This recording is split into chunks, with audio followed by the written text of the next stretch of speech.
Foreign intervention solidifies the conflict into an international crisis.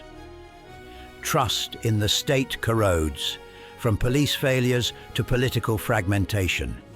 Historical memory becomes weaponized. As actors invoke World War II, nationalism, empire, and victimhood. Ukraine enters its most dangerous year since World War II. The conflict is no longer avoidable. It is already unfolding. Battles are coming, sieges, armored columns, thousands of casualties, millions displaced. 2014 is merely the breach in the dam.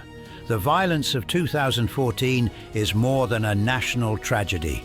It is a hinge moment in European history. It reveals how fragile states fracture under pressure, how historical legacies shape modern conflicts, how political collapse becomes civil strife, how contested narratives outlive the dead.